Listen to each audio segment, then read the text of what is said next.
But the powers that be are masters of infiltrating movements. And now they also control the wealth of that foundation. Okay? We have been thinking in a pyramidal structure, in a third density structure. They're in fourth density, in holographic. We have to think the same way. And we have to be talking about how is it that we got ourselves into this. Now, this isn't a question of, well, it's essential that we put blame to the side for the moment. There's plenty of that, and there will be plenty of that. What we need is the knowledge. We need to know how these structures work so that we can create something different, something in total opposition to it. Because I can't imagine everybody's happy with the way things are. Okay? And this isn't just about the United States. This is about the global population. Because the extraterrestrial races don't see us as separate countries. They see us as one race. Okay? And we're all between a rock and a hard place, pretty much. Okay? At the moment.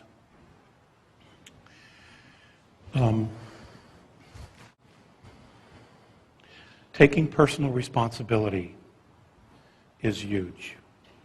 But it really is the first and the biggest step to achieving full consciousness.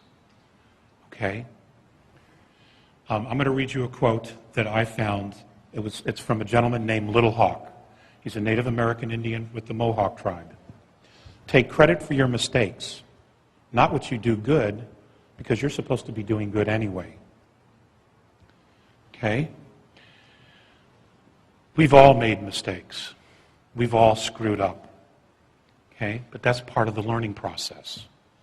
Okay? If you had all knowledge and you were all seeing, you wouldn't need to be here. Okay?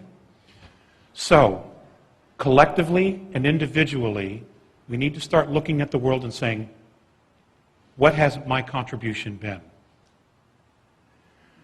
Now, I'm not talking about going out and trying to save the world. It's not about that at all. Okay? It's really about each one of us individually. It's about being the light. It's about not feeling shame for our mistakes. It's about absolutely unlearning that you are not a sinner. That is such crap that I want to vomit every time I hear that. Okay, you are not a sinner. You are a spiritual being in a physical body. Or as George Green said, rent-a-wreck. I like that. That was really cute. Okay? Now, look at the structure that is overlaying us.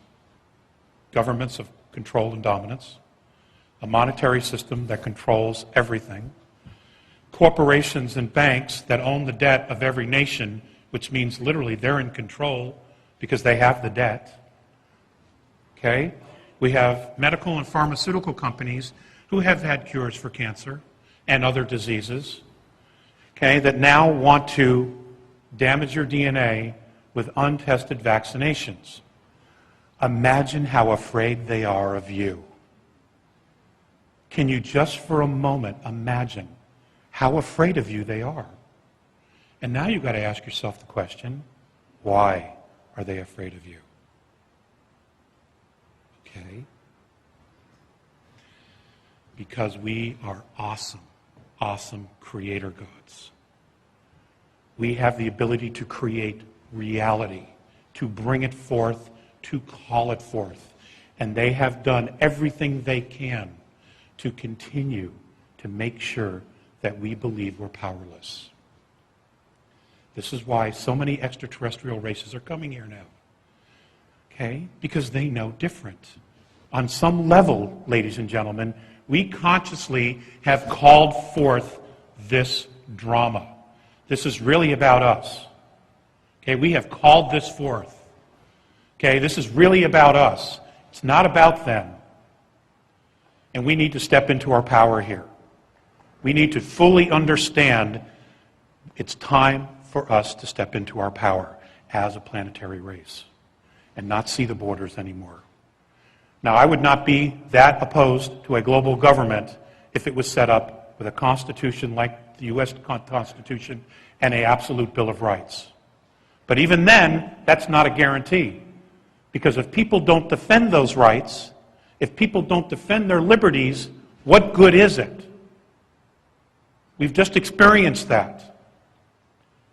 Okay? We've just experienced that. And in 1913, when the Federal Reserve took over, that's when the train started going the other way. And here we are. $100 trillion in debt.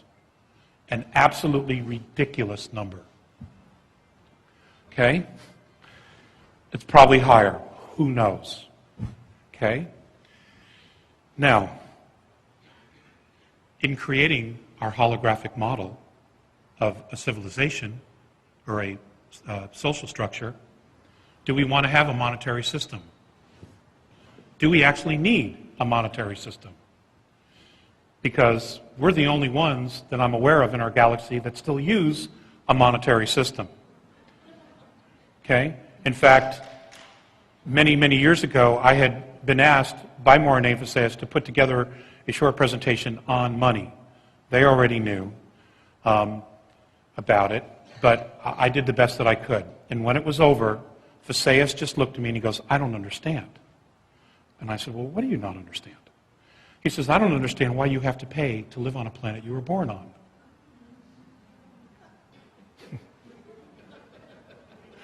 Okay? And ladies and gentlemen, that has haunted me ever since. And just that one little thing takes you completely out of the box. Okay? For the first time, you begin to think, well, geez, what would it look like not to have a currency? You know? Advanced civilizations, all their needs are taken care of. All of their standard day-to-day life needs are met by the government. No strings attached. And then you donate your time and your expertise and your skills to do something you want that benefits the whole. Okay? Now, I'm not talking about communism either. It's something bigger than that. Okay, but we need some help in defining what that is. Now, we have a lot of really brilliant, intelligent people here and in the world. And I know other people around the world have been talking about similar things, creating a different society, and maybe even a holographic society, and what that looks like, a holographic power structure. So no matter what happens, it will totally always stand on its own. The Founding Fathers tried to do something like this when they created all the states as equal, in control, and separate from the government. That was pretty much their intent, whether they realized it or not. I also want you to know that we have a lot of help. We are getting a lot of help from the spiritual side as well as the dimensional side. And I'm not talking about just dimensional beings, I am talking about also extraterrestrials. I'll give you an example of what I'm talking about. The vision at Valley Forge of George Washington. I know that a lot of people on the net, if you've not researched it, I suggest that you do. Some say it's a hoax. It's not a hoax. I also want you to know that Thomas Jefferson, in his diaries, was out walking at his estate in Monticello, was trying to figure out the verbiage, the language, in regards to the Declaration of Independence, when he was met by a hooded man who he never really clearly saw, who gave him the conversation and the pieces that he needed to finish the Declaration of Independence. I also want you to know that in the Constitutional Hall, when everybody was bantering and going back and forth, and it looked like no one was going to sign the Declaration of Independence, up on the top railing of the hall, a man appeared out of nowhere, and for 20 minutes gave an oration about how important this was, not only to the United States and to the moment, but to the entire world as a whole. And as soon as he was done, everybody rushed to the table and signed the Declaration of Independence. Benjamin Franklin and the Sergeant-at-Arms went upstairs to try to talk to this man because they wanted to know who he was. There were armed guards at every single door. The armed guards swore no one went in, no one went out. So there is divine providence here, ladies and gentlemen. It is not a mistake that you live in this country. It is not a mistake that you are who you are. Enough is enough. It is time we step into our power. And very simple steps will do this. First, you have to make a decision, and the decision is no more bullshit. Okay? No more bullshit.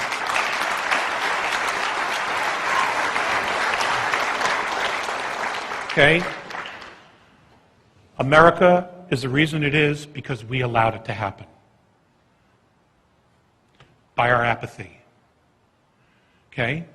We have elections. We know we're voting for the lesser of two evils. We know that. But we do it anyway. Okay? I also want you to know that the President of the United States is not in charge of our government.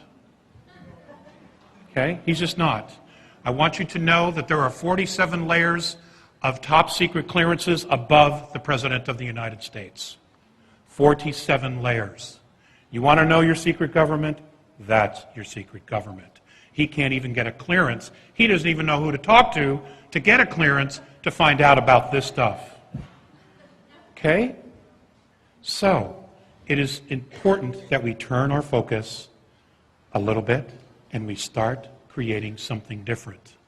This is what the founders did. This is what many people have done throughout the world. Okay, the Renaissance was something exactly like this. Okay? They threw off Rome and they tried to do something different. Rome, the church, the government of Rome, they threw it off and they tried to create something different. And it went for a while. Okay? Mentoring.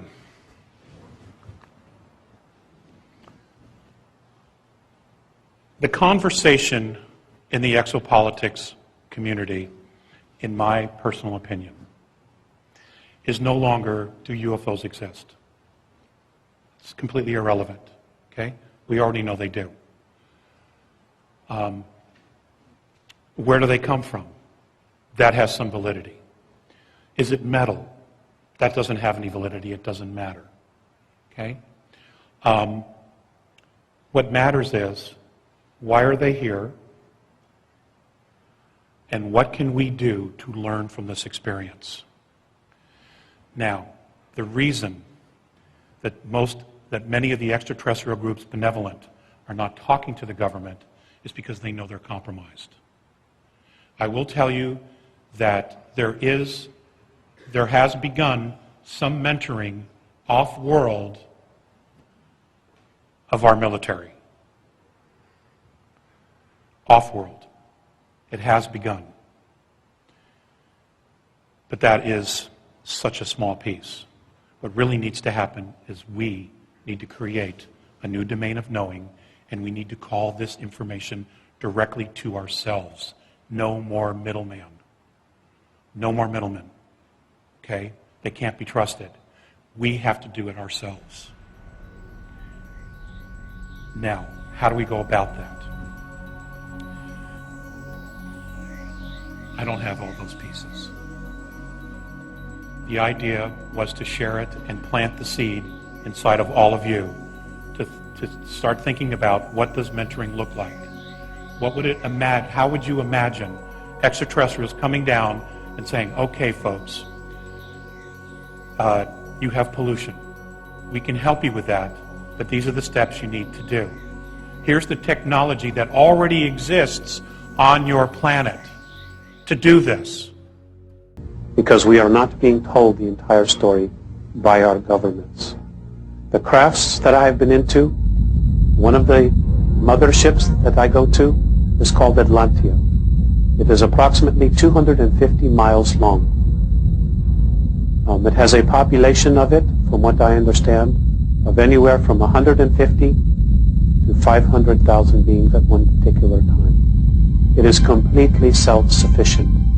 It needs nothing. My last contact was 2.5 weeks ago in North County, San Diego. Ladies and gentlemen, I have had the opportunity to converse with the Andromedans regarding much UFO information that is circulating throughout the UFO community. And one of the things that I have been able to do is to verify where many of the alien bases, the joint alien-human bases, are on the world. And I have in front of me The CIA has a department for the spread of disinformation. It is at least as big as the Department for the Collection of UFO Data. The CIA makes it difficult to distinguish between genuine and false information about cooperation between itself and UFOs and about its secret bases. UFO investigators are, however, stationed in the areas where there is much UFO activity. Iran, in the middle of the Iranian desert. Tibet, high in the mountains of the Himalayas. Narvik, in Scandinavia, near a military base. Africa, there are 2 in Egypt. 1 in Algeria, near Tahat. 1 in the Sudan. Okay, there are 2 in Australia. 1 south of Alice Springs called Pine Gap, and another in the Great Victoria Desert. These are both built by the CIA of the United States. And the government there and the aliens are both operating both these bases. Okay, now I'd like to go to South America, to the country of Brazil. Also, along the Andes Mountains in Chile, Peru, Bolivia, Argentina. There are many bases as well in the Pacific and Atlantic Ocean. And now, ladies and gentlemen, I'd like to show you where they are in North America and the United States.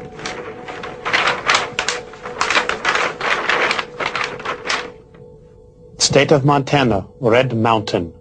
In Nevada, Black Rock Desert. And the other in the Kawich Mountain Range, which is known as Area 51.